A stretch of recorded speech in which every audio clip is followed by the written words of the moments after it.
guys, so good my house beating you welcome. We're outside again, how about that?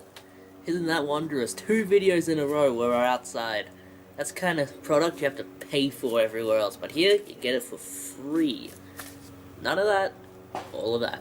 Alright, so this video, as you could read by the title, but if you just click blind, I don't blame you. It's always good to see me. This video is going to be the games that I have... have a little bit of a cold, so my voice might sound weird. This is going to be the games that I have played and finished within the last month. I'm not sure if I'm going to make this into a kind of series or just kind of do these as I feel like doing them. I think that's what I'm going to do. Like, I'll just have it as like a bonus video every now and again, because I'm honestly not sure how much people really care to see these, or if there's any interest in watching them, but I enjoy making them. It's a good way to kind of document what I've been playing, so let's get on with it, shall we? Enough of this squabbling and intro. I'm going to show these in order of when I completed them, so there's a lot of modern here. It's all modern except for one, and first modern one, the first of 5 modern games. I finished 6 games this month, which is a lot more than I usually finish, but I've had a bit of time off, so... And usually when I have time off, I'll feel like watching TV or like catching up on wrestling or something, but I've only felt like playing games in the last month, so I guess it's been a bit of a blessing. Which is nice, because I have so many games to play, I might as well start playing them. How about that? He buys games, he plays them too. But the first game, I said enough squabbling and then I started squabbling again. Alright, the first game, one that I finished about a month ago, maybe a little bit over. I believe I got it from Cash Converters for about $7 about half a year ago, so it was about time I started playing it and finishing it. It's a game that in the last episode of Video Game Pickups, where you saw what I had been playing and finishing, you saw this game, no, not this game, you saw number 2 in this franchise. That might be a little bit of a hint. And it is the last Metal Gear Solid game that I needed to play, Metal Gear Solid 4, and I'd always been putting this off because it was the same thing with the entire Metal Gear Solid series. I put them off because I heard they were stealth games, and I am absolutely awful at, like, pure stealth. So, like, something like Thief or Hitman or Splinter Cell, I can't play them. I just absolutely cannot. They're beyond me. But something like this, which is honestly a bit more action-based and stealthy, I think the first game is where... stealth is really at its most prevalent. Maybe the second one. But if you have this on an easy difficulty, like easy, normal...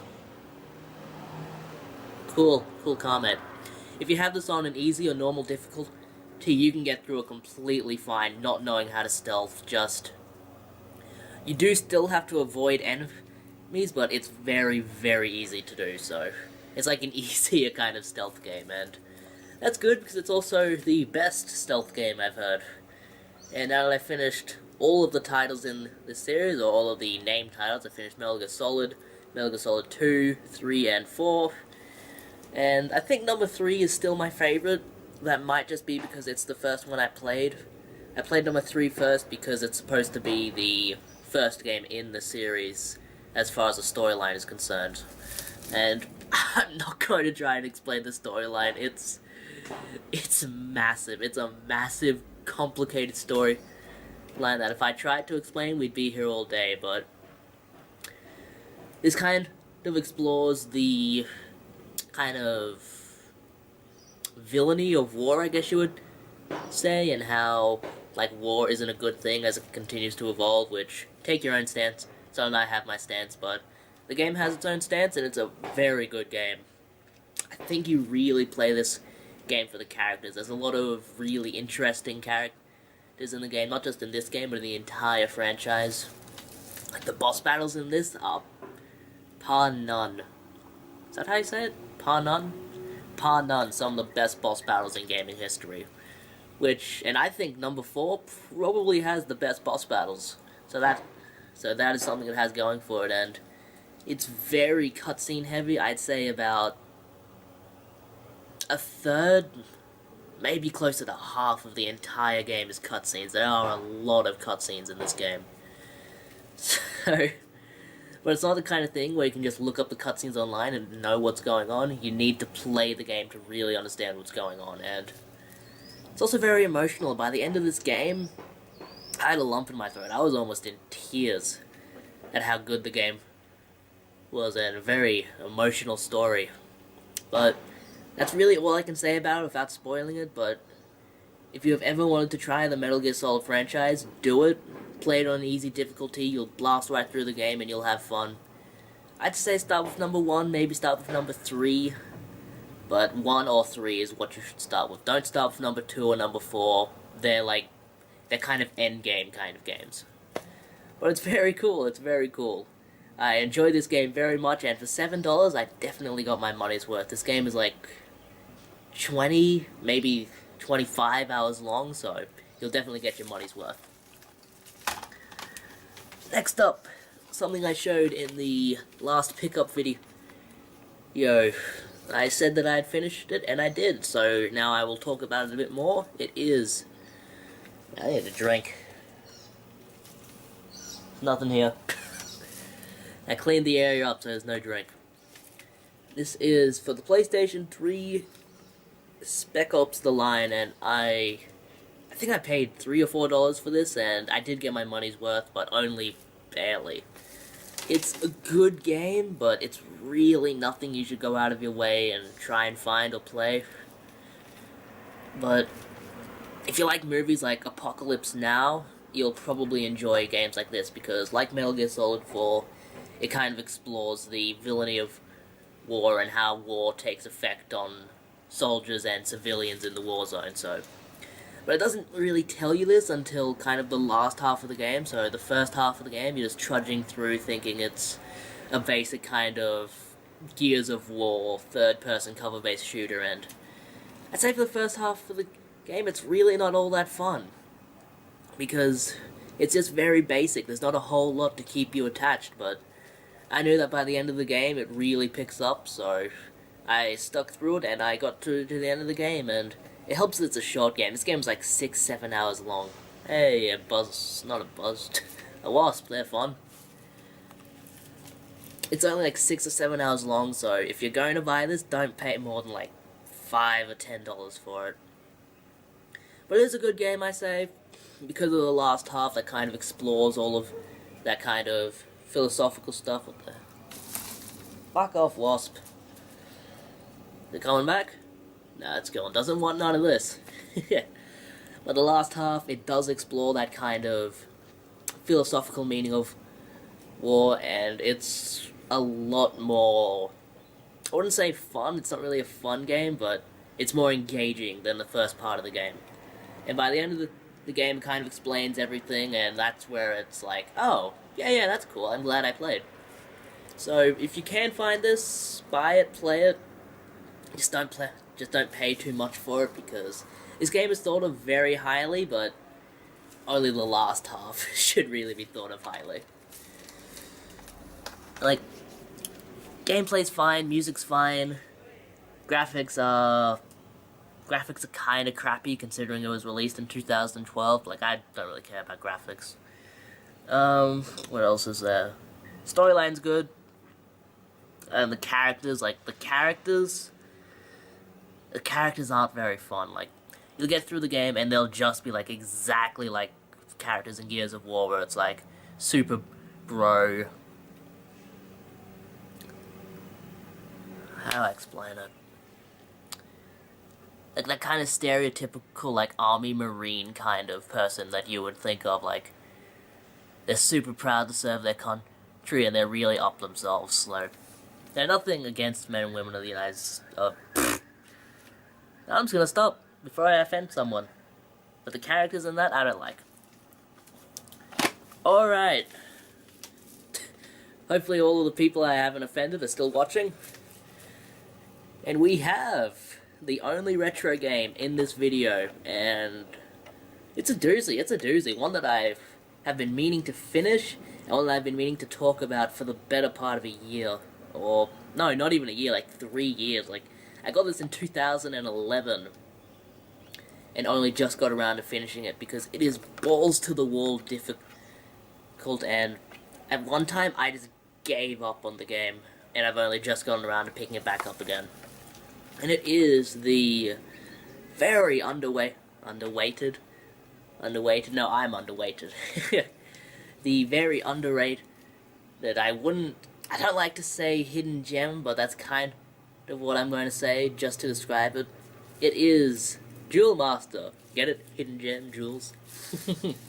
This guy's got jokes, but this is a great game for the Megadrive. Something that I'm surprised isn't well known, like a kind of Valis type kind of. I'm surprised it isn't well known like other kind of underrated games for the Genesis and Megadrive, like Valis or something. But it's a side-scrolling action game, as are a lot of games from this era, where you play as this guy who, as you progress through the game, gets various rings, and each ring you get is dropped by a certain enemy, and the rings harness certain powers and allow you to use them. And so there's 4 basic rings that you can get. There's water/ice, fire, stone, and I believe that one is smoke. So what the cool thing is about this game, and what really separates it from other games, is that you can combine these rings. So you can combine smoke and fire to create a fireball, instead of just kind of shoot fire from your hand, to kind of propel fire from your hands. Like you can combine stone and water to create a water wall and stuff like that. And it's very fun. I very much recommend this. It's a very cool game. Unfortunately, it's a game that has limited continues, so if you're not using something like save states or something like that, it's going to take you a while to get through the game. This isn't a game that you put in and finish within 2 hours. This is a game that will take you probably like 5 hours to finish, just because it's so difficult. But it's a fun game. It's a very fun game. There's a lot of different kind of enemies in this game. The environments and backgrounds are always very vibrant and cool looking. Combining the rings to create new kind of attack powers or defense powers is also very fun. It's just a very good game. It's a solid game. Like, you have complete control over your character. You can aim in 2 directions, up and to the side. When you jump, you can't aim down, unfortunately. There's that fucking wasp again. I'm gonna smack its head in if it comes over here. It's gone. But definitely something worth checking out. It's definitely one of the lesser known games for the Megadrive, and that's not talking of its quality. Its quality is very high, so for an early game, it's released in 1991. It looks very good. The music is, as you would expect, it's kind of on. It's not on the high end of Genesis music, like it's not like Musha or something, but it's still good music. It fits the game. It's not anything you would download to your iPod or anything, though. Story, characters, I don't think there is one. There were cutscenes, but I skipped them just to get into the gameplay. So, if you have any interest in this from what I've said, check it out. It's relatively cheap, I think. You can get a complete copy for probably like $10 or $15. Like, I paid $5 for this copy back in 2011 in a game store, so do I have the receipt? I don't. But it's one worth checking out. Definitely check it out. It's a good game. And the rest of these are Xbox 360 games, and they are of varying quality. I'll start with the best quality one, the one that I finished not most recently. The one that I finished first out of these 3 Xbox 360 games. It is what is notoriously known as, it's shining my eyes, it is notoriously known as one of the most difficult games of the 6th generation, which is PS3, Wii, Xbox 360. Possibly the hardest game on the Xbox 360, considering the first game is only on the PS3 and it's supposed to be the hardest, but this game took me a while to get through. This is a long, bloody game. It is Dark Souls. I got this back in. Do I have the receipt? I do. Let's check when I got this. I got this back in blank receipt because the ink is so old that it's worn away. I believe I got this back in around 2013, maybe? Possibly 2012.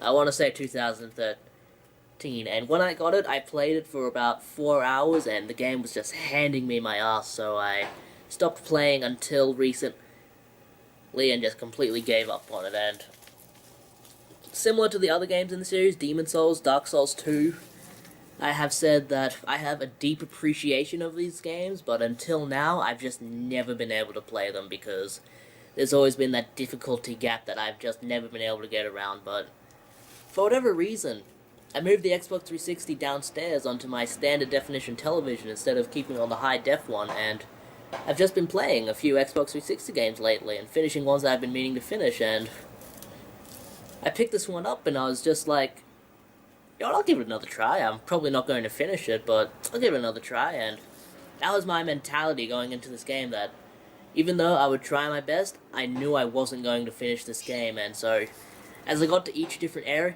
it would be, alright, I'll try and get to the next area, fail, and just stop playing and move on to the next one. I would eventually get to the next area, and I'm like, oh, cool, I'll try and get to the next area, and continue on from there and see if I can get to it, and the entire way through, I was like, I'm not going to be able to finish this, I'm not going to be able to finish this. And then eventually I did, and I'm like, wow, man, I did it. Like, when I finished this game, it was a feel-good moment. I had a good feeling in my heart from finishing this game, and it's still a hard game. I went in to the game from my last save, which was only like 4 hours in, and considering it's a 40 plus, no, it's even longer than that.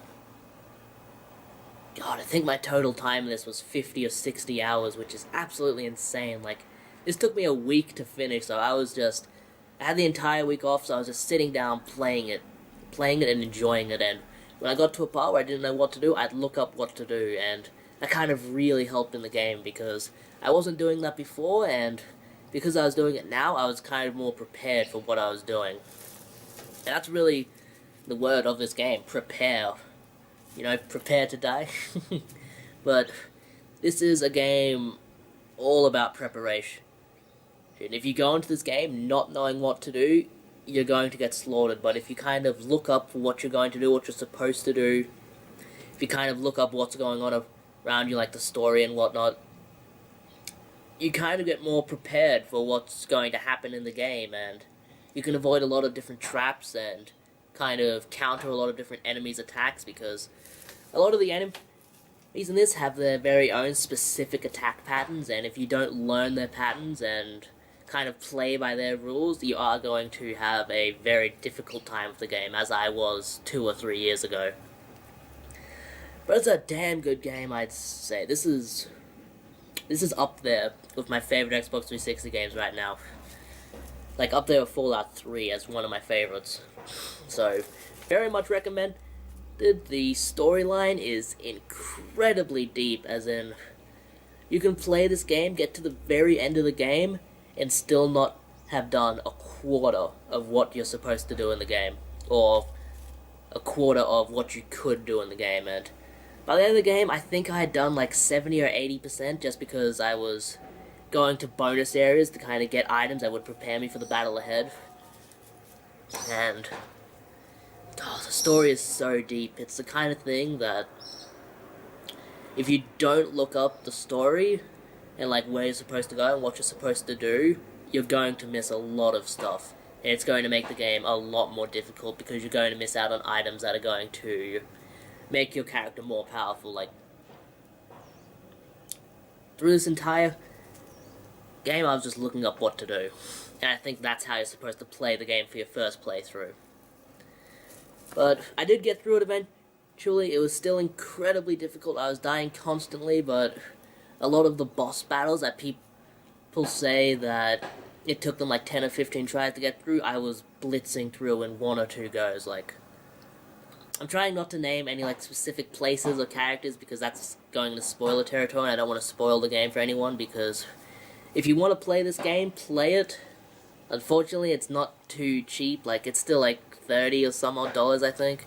just because it has that cult following going for it. A lot of people still play this, even though it was released in 2011. But the graphics are good for when they were released. There's a lot of kind of breathtaking scenery kind of moments when you can kind of look out into the scenery and think, wow. Like, when you get to the end of the level, sometimes you can look back and kind of see the entire level that you just finished, and it's like, man, I got through all of that. Good me. Good going me.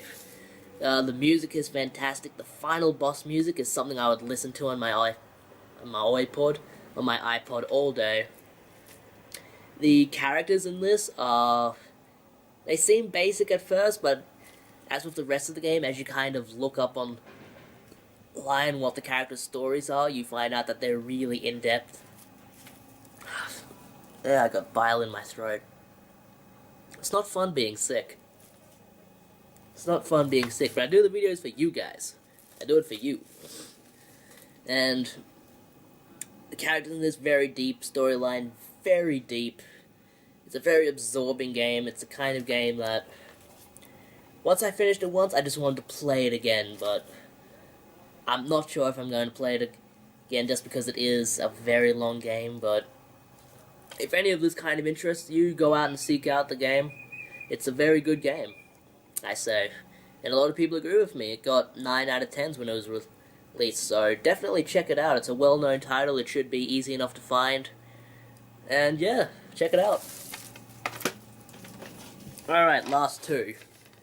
Probably the worst game that I'm going to show you out of this 6, and the only one that I'm not going to recommend at all. It is... Unfortunately, it's not as good as the other games in the franchise. It doesn't look very good. The music, what little music there is kind of lackluster, and it just makes me feel like I want to play another game in the franchise, and it is Lost Planet 3, or as I like to call it, Gears of the Lost Planet. Because it's like someone took Lost Planet and decided to make it into a cover-based shooter when it was more akin to a EDF kind of game originally, but this game was just really disappointing. If you've played the other games in the Lost Planet franchise, you know that you play as one character, and you kind of go through levels battling giant monsters who all have like a hit target on them that you're supposed to single out, and you can get in these giant robots to help you fight these monsters, and it's just like really, it's a thrilling thing. It's the kind of thing where you don't care about the story, you're just playing it for the gameplay, but this is the kind of game that forces you through the story, and I don't really like that. You know, it was kind of, when it wants you to do something, it expects you to do it now, otherwise you get a game over. And, like, compared to the other games, there was only like 10 or so different kind of monsters that you can battle, while in the other games there are like 40 or 50 or hell, there might be 100. I haven't explored the other games to their fullest yet, but there are so many different kind of monsters in the first and second game. But this game, it's like there's none. I don't even want to talk about it. I don't even want to talk about this game. This game sucks. This game is terrible. I wouldn't recommend it at all. I don't want to talk about it anymore, so I won't. I could say a lot of stuff about this, like, I could say how the gameplay is shit, I could say how the UI isn't very good, I can say how the AI of the enemies is just so basic. I could say that the enemies are so cheap sometimes that you have no choice but to flee from them, but I don't want to talk about this game anymore. I'm done with this game. I played it. It's like 10 hours long. I paid $20 for this, man. I got ripped off on this game. I paid $20 for this, thinking it was a good deal, and then I looked up what it was going for online. It's like $10. So, fuck this game. I don't like this game at all. It's not a very good game. It promises so much, but it just doesn't deliver on anything. It's like it's a trudge to try and get through the game. It's not fun. I don't want to talk about it anymore. I'm done. Game's terrible. If you're interested, play the first or the second game. I'd say play the second game, as that's what I think is the best in the franchise. Just don't play the third game. It's not good at all. Hey, bird. It makes me wish I was playing another game in the franchise. But enough about that game. I'm done with that game forever. I might sell it for the $10 it would get me. I don't want it. Anybody want it? Let me know. I'll send it to you for free. Pay shipping and it's yours. Alright, last game, and one that I'm not going to talk about very much just because it's a game that when I originally bought it in 2012, I played through about 85% of the game and then for whatever reason just stopped playing. And then just yesterday I was like, you know what? I'm going to finish the last hour and a half of this game and see what the ending is. And so I played through the last hour and a half and I was just confused. I was like, what's going on? But I looked up online and I was like, oh yeah, I remember this story. Yeah, it was a good game, but all I really remember about the game is that I did have fun with it. I do enjoy it, and if you're a fan of survival horror games, and if you have an Xbox 360, this is probably one you should check out. It's nice and cheap, it's very affordable, and it's a damn good game. Probably the best exclusive horror game on the Xbox 360, and hell, maybe the best horror game on the Xbox 360, full stop, and it is Alan Wake. Yeah. From what I remember, you play as a writer who goes to this... You play as a writer who goes to this kind of... How do I explain it? Who goes to a small town in Canada somewhere, and in the town, anything that's written down or... God, how do I explain it? I don't remember enough about the game. You vacation in a small town with your wife, you're a writer, and you start writing your new novel in this place, and the things that are in your novel kind of start to come true in real life, and by the end of the game you find out that, spoilers, there's this demon, or there's this demonic woman who's kind of... This demonic woman who's released a kind of darkness into the town that makes anything in fiction come true. So it's very odd. You know, it's odd, but as I remember correctly, if I remember correctly, it kind of explains itself as it goes along. Like, it does explain what's going on fairly well, and all of the enemies in this game are invincible until you have a kind of light source, so... What you do is you get a torch, and as you shine the torch on the enemies kind of open up, because originally they're surrounded by darkness, but as you shine the torch on them, they lose that darkness and become more vulnerable to human weapons. So you shine the light on them until they're completely vulnerable, and then you shoot them and they die. But it's the kind of game that you don't get a whole lot of ammunition for what you are using, the guns you have, and what does that say? Yeah, I'm losing battery, so I'm about to run out of battery, so I'll finish this quickly. It's the kind of game that doesn't give you a whole lot of ammunition, so it's a kind of, well, do you want to fight the enemies, or do you want to run away from them and get to the next checkpoint? And a lot of the game, I was just running through the game, kind of running away from the enemies, getting to the next checkpoint, so I missed a lot of the bonus items, but I don't really mind, because I still got enough of the story to know what was going on. And it's a very good game. It looks good, considering it was released in like 2010. Music's good, story's good, gameplay's good, characters are fun.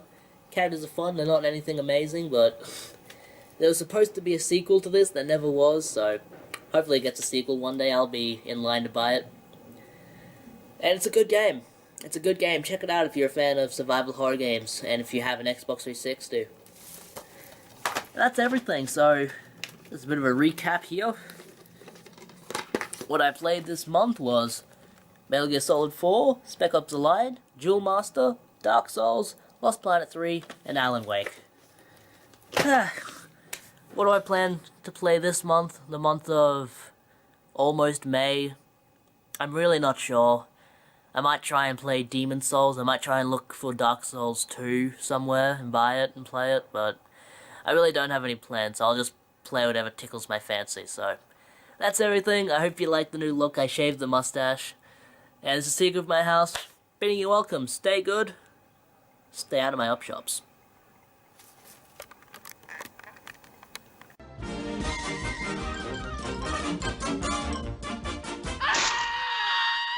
And that's all, folks.